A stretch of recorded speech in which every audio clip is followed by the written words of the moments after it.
to quit that, the only way I could do it was through my higher power. I had to one night just get on my knees and say, I've had enough. And I'm asking you that if you help me get a control of this problem I've got, I will do everything in my power to hold up my end of it. Wow. And I'd never done that before, ever. Hey everyone, and welcome to Rooted, where we are rooted in truth, growing in freedom, and prospering in life. We're your hosts, Josie and Symone, and we are so excited to have a very special guest with us today, Tom Giese. So just for the audience, Tom and his wife Sharon, they've been our neighbors across the street for many years. They went to the same church as us when Josie and I were growing up, and even Tom, you came deer hunting with us one fall. And they have now moved out of town, but they've always just been great family friends of ours, and our family has been very blessed by Tom's friendship and his story and just how God has set him free. And so we are so excited to learn from Tom today. So welcome to the podcast, Tom. Thank you very much. So Tom, you have such a powerful story of overcoming addiction, specifically from alcohol, and that's something that we want to highlight today. And here on this podcast, we're really focused on rooting ourselves in truth, and that's something that you can see so powerfully through your story, and we're excited to dive into that. But before we get into the freedom that you've experienced, we'd love to just start back in time with the beginning of your story and just kind of look at what kind of led along the way for you to enter into this addiction, and what were the things that kind of caused you to end up in the situation that you did. Okay. Well, my story's a little bit unique. This started quite a while ago for me. When I was young, I lived in a very small town, and my father had to be re-educated to find a job because of some physical things that happened to him. And we moved from a small town to a considerably bigger town. And that was my 7th grade year. I was ready to quit school at that time because of this move. It was that traumatic to me. Trying to fit in a big town. I was short, kind of heavy set. Didn't know what I was getting into, to tell you the truth. And you do get picked on. I guess it's called bullying. And I tried to fit in with some people, and that was my goal, was to try to fit in. Well, that was in 1972, so that's quite a while ago. And marijuana was pretty popular back then. Now they call it weed. And I was willing to do anything to fit in, and that was introduced to me, and it became something that became part of me, because the people I was with, that's what they were doing, so obviously that's what I did. And nowadays they call it a gateway drug, and I didn't always smoke that. It wasn't like I was smoking pot all day long every day from 7th grade on. It was just something that was introduced to me, and I liked it. I enjoyed it. And it gave me a purpose. It gave me a reason to be with certain people. About my freshman year, we moved from that small, I guess not small, but bigger town to a smaller town. And again, I was already experienced with that. So I kind of searched out the same people, and it became what I did with my friends. And as time goes on, when you're in high school, you do certain things. You do things to fit in. And I liked sports. I did play football and stuff like that, but I got hurt playing football. And so then I started working. When you're a kid in high school and you start working, you end up with money that you probably didn't think you were ever going to have. So I always had plenty. So I was, like I said, with the other people that I fit in with, and started to drink probably about my junior year. Life went on. Everything was fine. I graduated high school. I moved up to Willmar, Minnesota to go to school, and it seemed like half of my class moved up to Willmar, Minnesota. So it was not much different than living in Slade. And that's when it really became something I did a lot.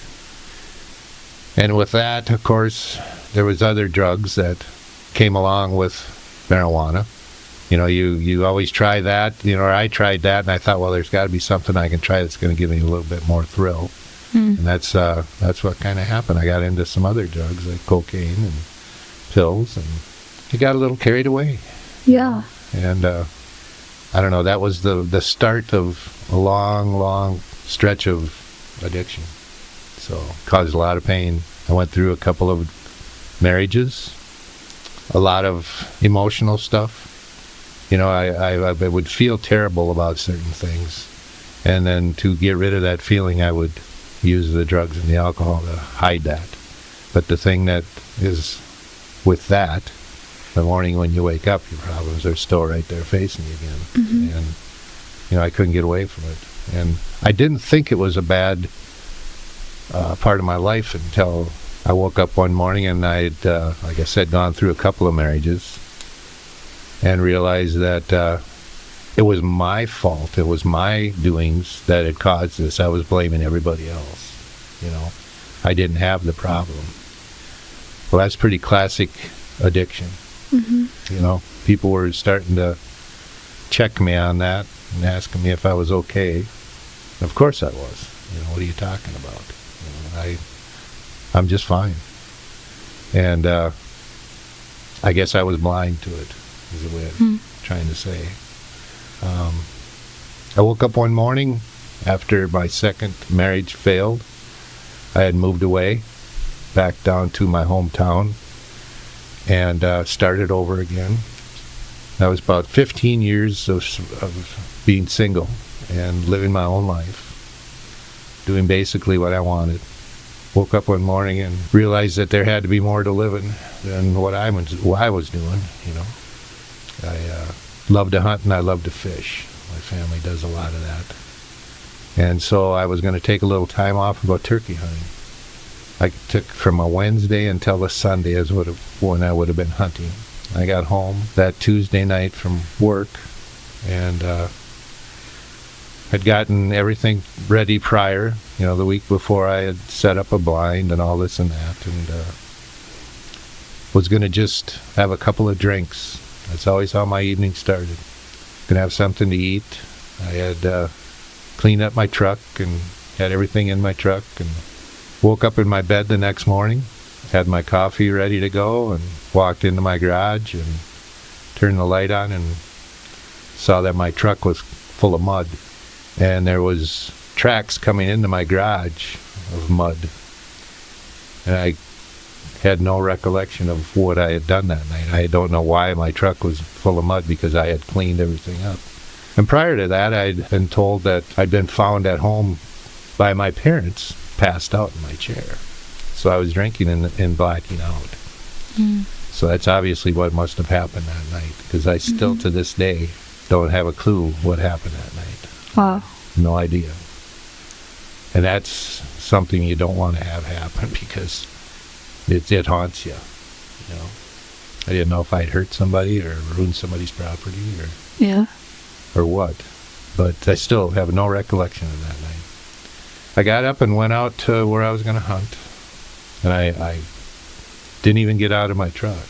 I just sat. And the sun came up, and all that was going through my mind was, where had I gone that night, and why couldn't I remember this? And there was some pressure starting to build in my chest. And I know that was the start of an emotional roller coaster that I had no idea was coming. When I went back into town, I cleaned my truck up, and where my parents lived was kitty corner on the block away from where I lived. I was on the opposite end of the block, and I had to drive by there to get to my house, and I didn't want to see anybody. My emotions were right on the edge. I didn't want to talk to anybody, didn't want to see anybody. And when I was going by my parents' house, my dad was in his back garage standing by the alley. So I had to pull in and talk to him. And he says, how'd it go this morning? I said, I didn't see anything. I just basically brushed him off and went down to my house. And the pressure in my head and in my chest was kind of scary. If you know what I mean? I didn't know what was going on, if I was having a heart attack or an emotional breakdown or what. I had no clue what was going on. So that afternoon, of course, I thought I'd have one drink and make something to eat and go out and hunt the next morning. Well, that night I did not drink until I blacked out. I did go to bed. I guess I quit drinking a little earlier than I usually did. Thank goodness. But this feeling in me just kept on building. So that next morning I went back out to where I was going to hunt, and I did get into my blind. And I sat there that morning till about 10 o'clock. And the pressure was just unbelievable. So I went back home again, and the next couple of mornings I just blew it off, basically. I was done. I didn't want nothing to do with it, but I didn't know what to do. Yeah. I was very confused on how am I going to move on from this. At that time, I was working 4 10-hour days a week. I'd go in at 6 o'clock, and I'd work till 4:30 in the afternoon. If I worked in Marshall, at Schwann Foods, I ran a printing press. And that Monday morning when I had to go into work, the emotional part of me was getting really crazy. I didn't want to talk to anybody, but I knew I had to go to work. I got there early. It was another guy that ran a press and myself that opened the shop. And he's a good friend of mine, and I just didn't want to have anything to do with him. So I got there a little bit earlier, and I got in, opened up the doors, and on a press, printing press, you have to run distilled water.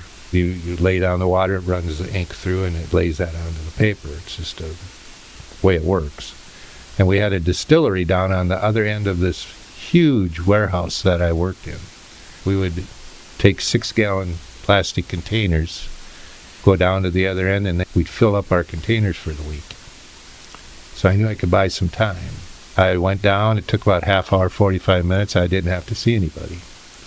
I came back, and this good friend of mine that I work with was right there and wanted to talk. He wanted to know how my weekend went and all this and that. And what do you say? I just said I didn't get anything. It was it was a good time, but that was it. Basically lying to just get away from him.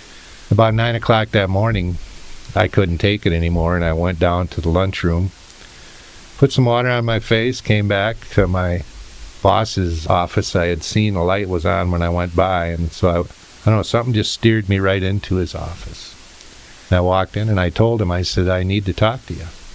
Well, sure, he says, sit down. He says, what's going on?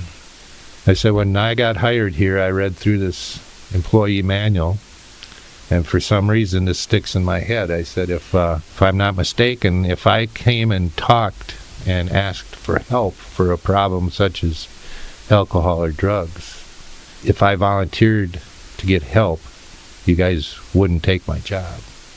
He looked at me kind of funny, and he says, I don't know what you're talking about, Tom. He says, you're a good employee. You're here all the time. You do a good job.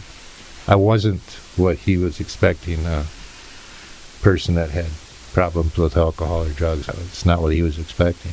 But he says, yes, that is true. That's how this is set up. He says, what do you want to do? I says, well, I don't know. I said, I need help. He said, well, I'll have to have your supervisor come in, and you're going to have to talk to him about this too. So my supervisor, who's the first person I met when I started with Schwann's, came in and we talked, and the same reaction, because he knew me, and he knew I was a pretty good worker. I'm not nothing special, but I wasn't the kind of guy he thought too. So those two guys helped me more than they'll ever know by allowing me to kind of go out the back door of the shop, go find out what I could have happen.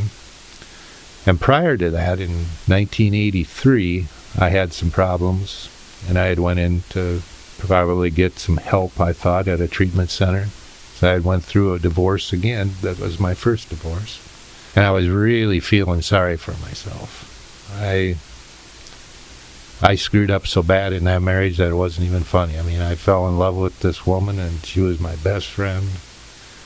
the person I always wanted to meet, and I messed it up so bad.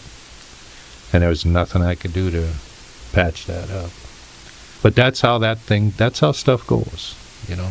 You do things when you're under the influence that you would never do when you're clean and sober. Just that simple.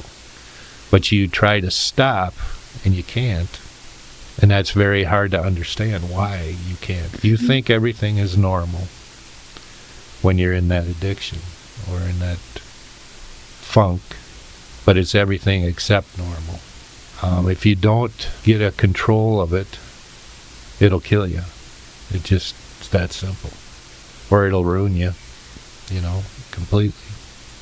And so I knew what treatment was like, and I was not looking forward to going back to get this again. Because the first time I went into a treatment center, it was not a very nice setting. It was chaotic. I went to New Life Treatment Center this time, but I had a hard time finding a place to go. I thought I'd be able to just walk in to a treatment center and they'd have a spot for me. That's not the way it was. And were these treatment centers ones that you sought out yourself or ones that people had recommended to you? I have a sister that worked at the state hospital in Wilmer, Minnesota for 30-some years. And she was the first phone call I made when I got into my vehicle to go back home. And I told her what I was going to be doing. And she was 100% behind me. She says, "Where are you going?" I said, "I don't know." She says, "Well, I'll try to find a place." And I said, "I am too." And I had a couple other people that were good friends of mine. One of them was a priest that was a friend of mine that was already in the program. Him and I were the same age, kind of grew up the same kind of road, but he became a priest and I went the other way, you know. But he had gave his story, I remember, at a church when he first came to town. And I listened to that story, and him and I became good friends. And I called him when I got home and told him what I was planning on doing. And he said, "Well, good." He said, "If you can't find a place," he says, "I'll take you to a meeting tonight." And I said, "What do you mean a meeting?" He says, I go to AA, and I'll take you to an AA meeting with me if you want to go. Well, the little neighborhood that we used to all live in had some other people there that were pretty special. One of them was my banker, basically worked at the bank that I dealt with, and they were just good friends. And I had them come over to my house that night. I had my brother and his wife come over to my house that night. I had my parents come over to my house that night, and I told them I wanted to go and get help. But when I do this, I don't want to have to worry about anything, like at my house or something like that. So this person that worked at the bank that I banked at came and had everything together for me so that I could turn my checkbook over to my brother and his wife. And they were going to take care of my bills.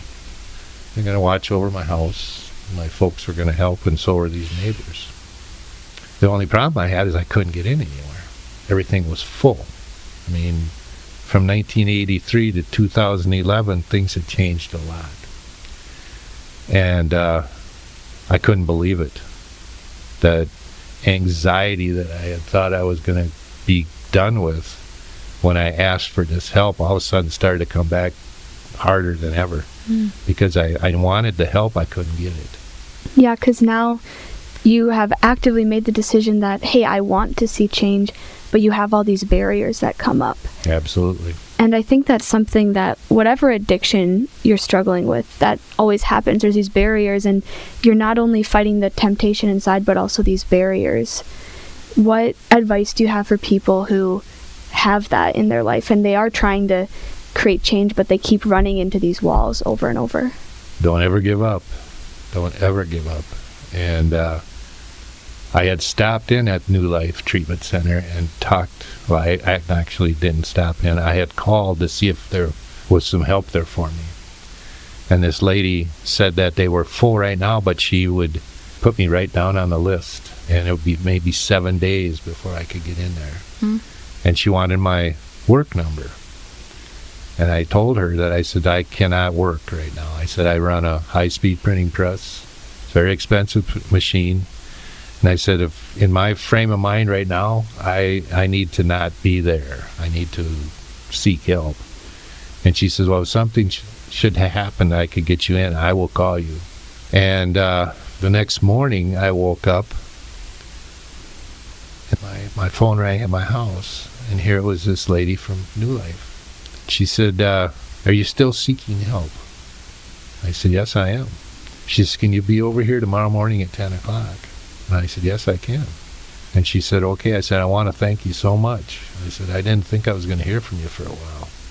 She said, well, we made some moves, some changes, and if you can be here at 10 o'clock tomorrow, we'll get you in here. And I said, thank you.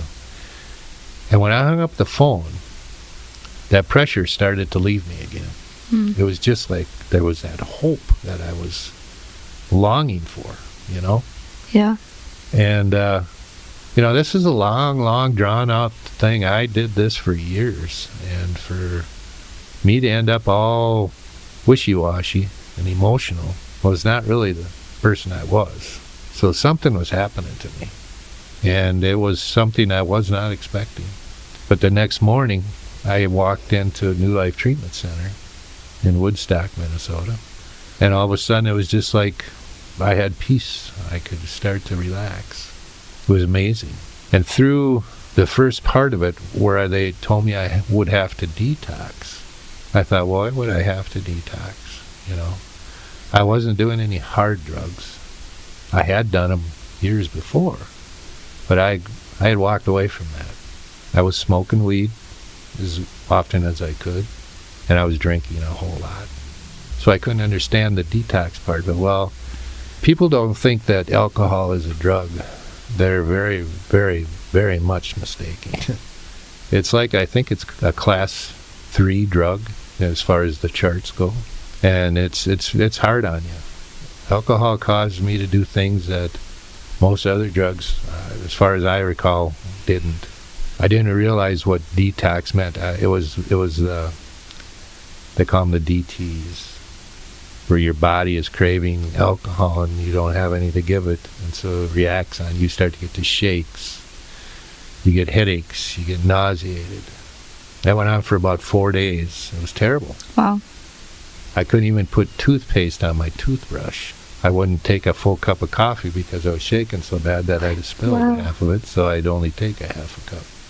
It was just ridiculous. Anything you ate tasted terrible, and didn't. How did you stay grounded during those 4 days?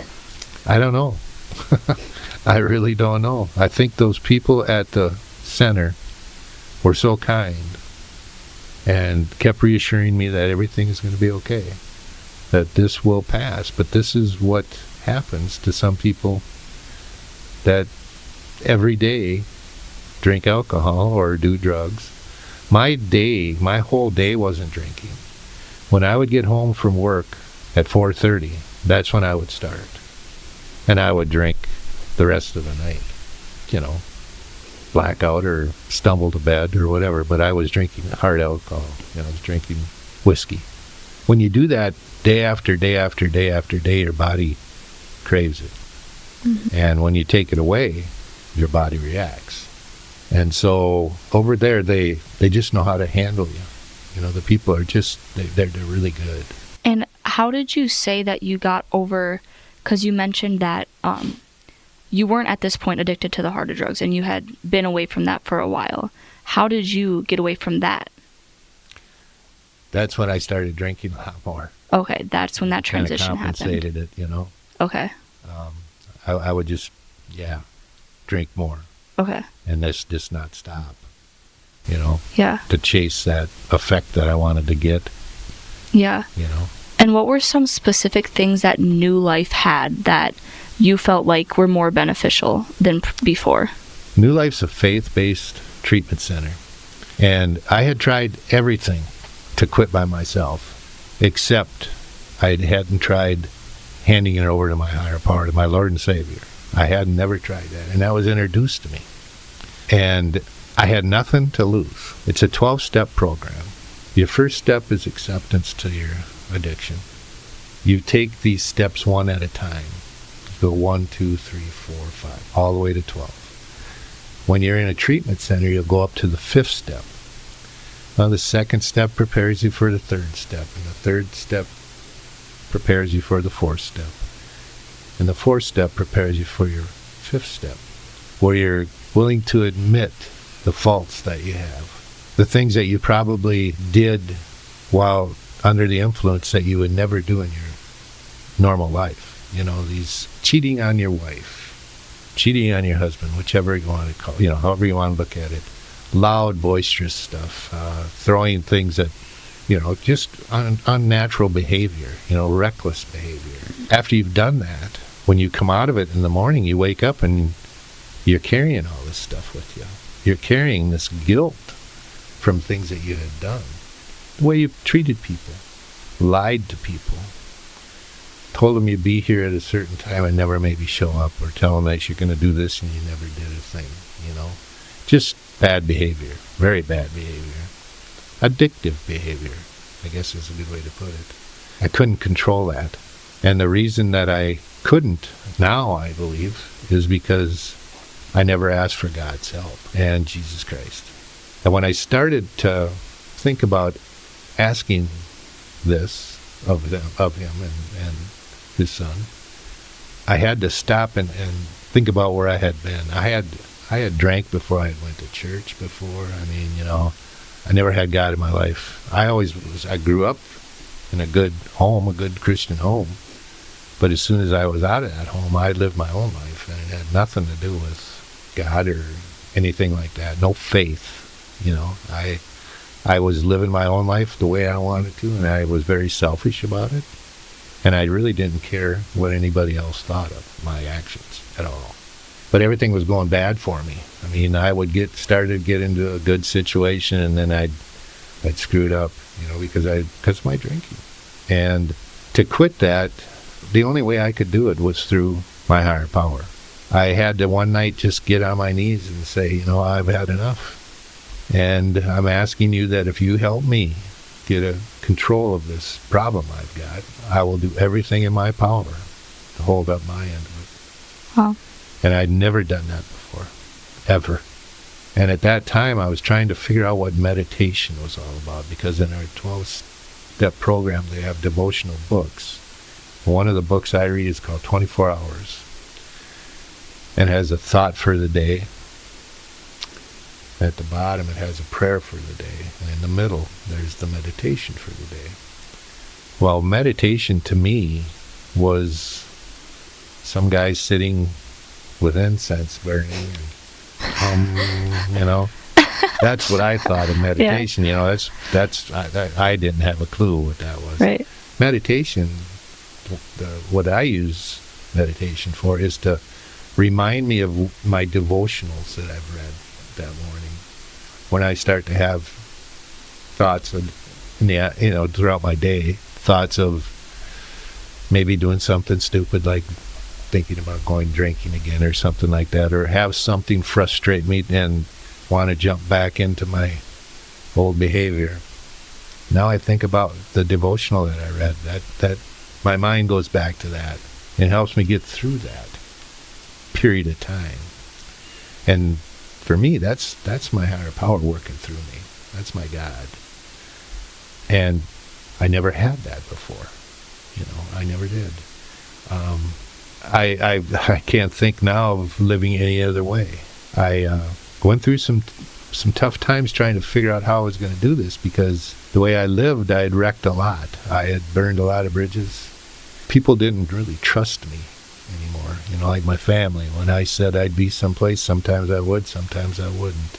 I know they probably thought that I was not going to make it again through this treatment, because I had tried it before and it didn't last very long. And that's perfectly fine. I can't expect them to believe in me too much. Back then I thought, why would you question me? I'm good for my word. Well, that's not how it was. Mm-hmm. And it's pretty common for people that if they do go seek help, when they start to work the program, they're still going to have family members that are going to question them. And at first that irritates you, but it's something that at that center they tell you to expect. They set you up for about anything that could go wrong in your program, how you can deal with it. It's called a toolbox. Things you bring with you when you leave the treatment center that you can use to get through your new life. They name that place perfectly.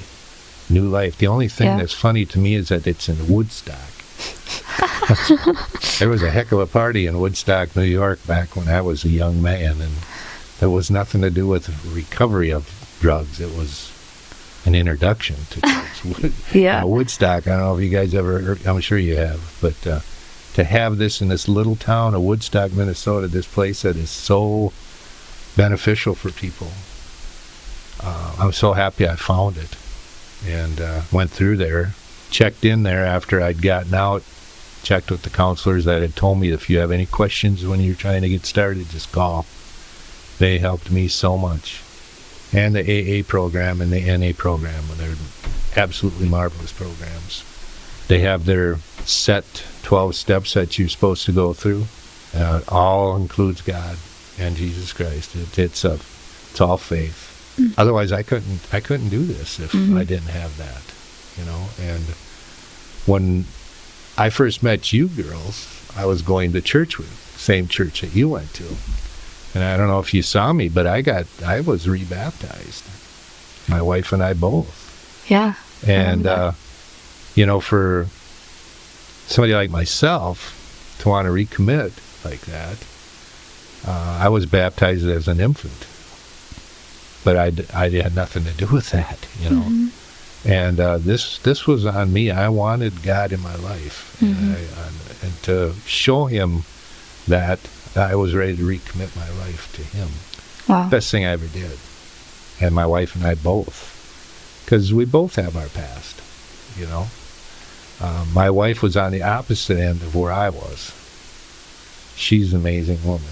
I am so blessed to have the wife. I never in my wildest dreams thought I would ever have the thought of getting married again, but I never thought I was going to meet her. I told you girls before that God has a sense of humor. He definitely does. And I'm sure he was giggling a little bit when he had me thinking the way I was thinking, but he also knew that it was going to be okay. So I have an amazing life. I really do. Now I'm on the board at New Life Treatment Center, which is like the last thing in the world again that I'd ever thought was going to happen. Actually asked me if I would do that. And I'm on consistory at our church. My life is good. I have a family. I have 6 grandchildren. I have 4 adult stepchildren. I think I'm okay, Yeah. Before I was married a couple of times and never had any kids. Did nothing but wreck the relationship. Yeah, thanks for sharing that and just the power of God's redemption and how He's worked in and through you. And I know that you're now in the stage of wanting to help others and you're investing at New Life. Besides that treatment center, what are some other places that people could get connected? Because we have people all over listening to this podcast. And are there other places that you really recommend? Oh, there's Tallgrass in Sioux Falls. There's one in Windham, Granite Falls, has a real good treatment center. There's Hazleton, that's a very well-known treatment center. If you're at all thinking about getting into this recovery game, it's not hard to find. You can Google it. You can find information nowadays so easily. I don't think there's any really what you'd call bad treatment centers, but there are some that probably don't have the faith base such as New Life does. Yeah, certainly. I have a pretty strong passion towards that place. And I know, too, just as you're talking about the support system of New Life and the importance of having support systems around you, what kind of advice do you have for family members or friends who have a friend that's struggling with some sort of an addiction? How can they approach it appropriately and really walk alongside them in a beneficial way?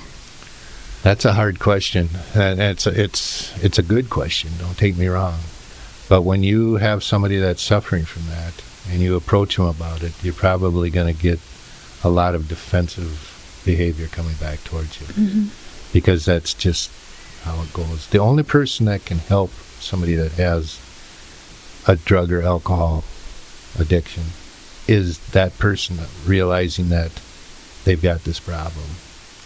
A guy once told me, he said, if you're questioning whether or not you've got a problem, think about all the good things that have happened to you.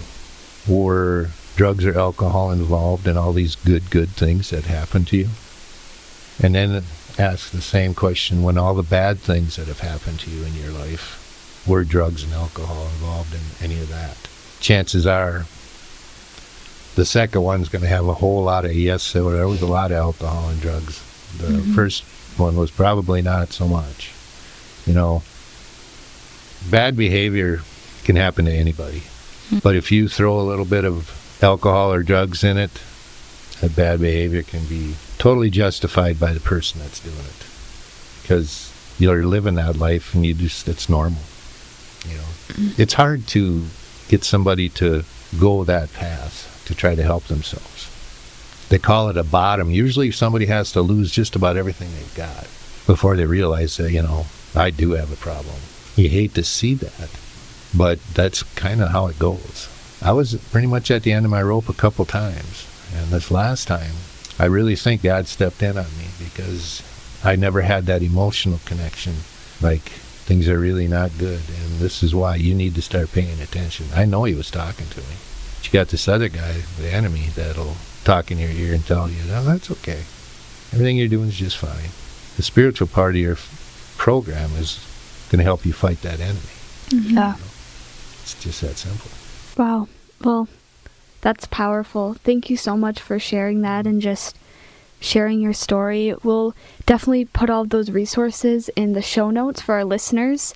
And we would love to leave you with the last question of the podcast, which is, what is one piece of truth that you would encourage all listeners to be rooted in? Faith. Believe that there is a God and that he sent his one and only son to earth here to save us from our sins. Boy, I tell you, I took that for granted. And it is so true.